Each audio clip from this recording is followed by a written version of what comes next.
are some of the challenges this Colts rushing offense presents? Well, first and foremost, I mean, you got one of the most dynamic running backs in the league. So, obviously, the ability of him being Taylor, and then also the guy behind him is pretty good, I believe, Moss.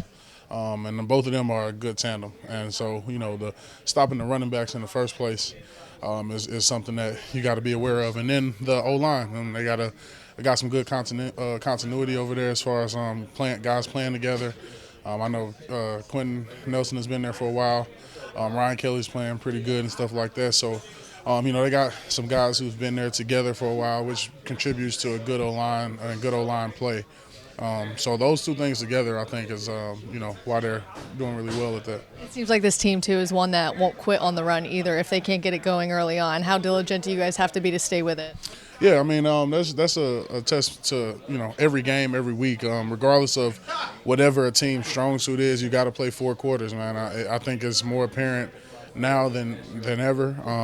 Regardless of, like I said, whatever a team's strong suit may be, you still find yourself like, man, even if it's a run team or a team that like to throw a lot of screens or a team that like to go up tempo, whatever the team's mantra is, I think more and more we're learning that you got to play 4 quarters just to finish games, regardless of what the team's mantra is. So we just got to play 4 quarters, and make sure we finish and make sure even in the fourth quarter we don't let hold them to 50 yards all game and then let 2 or 3 long 20-yarders get out, and now we let up 100 and something yards. So just got to finish the game for all 4 quarters. Are you guys getting Jonathan Taylor at his best? I mean, what makes him unique as a running back? I think what makes him unique is that he has the traits like a strong suit in each category. I mean, he has breakaway speed, and then he has break tackle ability, great break tackle ability, a strong runner, and then he's elusive.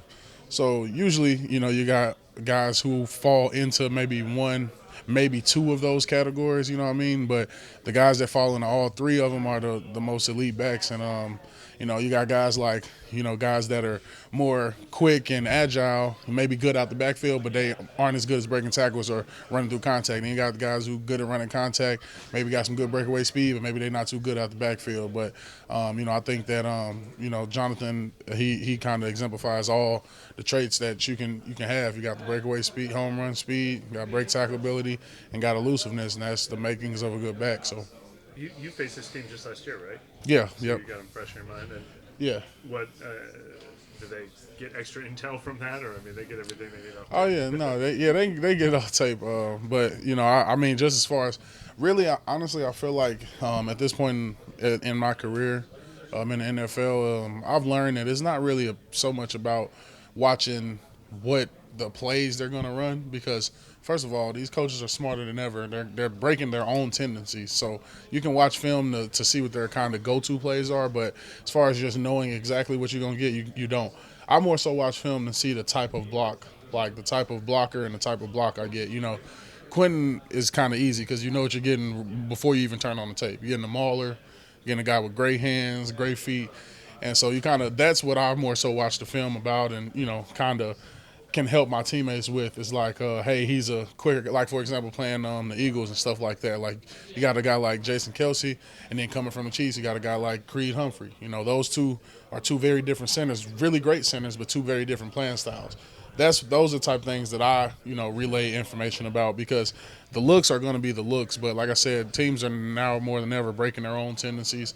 And I think that just learning a guy's play style is more beneficial than trying to focus and burn a look into your head. So, knowing what you're going to get out of Kelsey, you're going to get a lot of fast reaching. You're going to get a lot of vet crafty stuff, knocking hands down. And then with Creed, you got a big body, big, huge body guy playing there. So those are just 2 examples, but, that's that type of thing I kind of key into going into the week. I was going to ask you about Quinton. I mean, it seems like he's back to sort of playing in his peak form. When he's like that, is he as tough of a physical challenge? Let me tell you, Quinton Nelson was my first ever game in the NFL.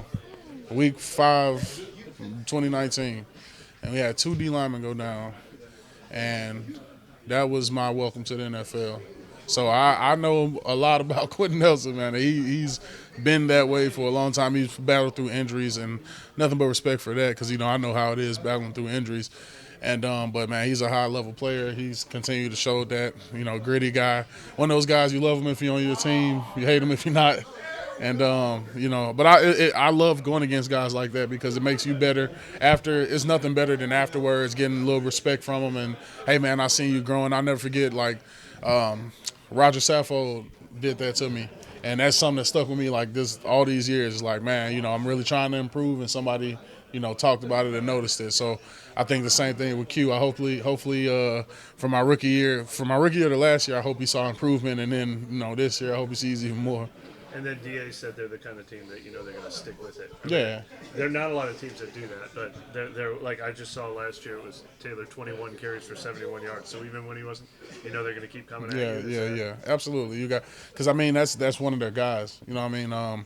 Especially when one of your guys is a running back, you can't abandon it. You know what I'm saying? Because that's what make everybody the option 1B and 1C work. That's what make those work. And if you don't get your running game going in some cases, that's going to put a damper on your passing game. So I think that's why they kind of stick to it so much. And then they got a good O-line, and I think it incorporates their play action. They get you moving, they get you thinking the run's coming, and then they can get some guys running over and running free. And I think they do a good job of that by setting up their run game. So, just got to make sure that, like I said, stay on it for 4 quarters. You can't allow hopefully by the time fourth quarter comes around, we'll have a lead. That way they can't just run the ball all day. They'll have to get away from it. But that's the game plan when you go into a good rushing team. You just kind of want to get some stops early, get a nice lead built, and then that way they can't just run because that's wasting clock, So we'll just have to stick with it all 4 quarters and make sure we contain them all 4 quarters.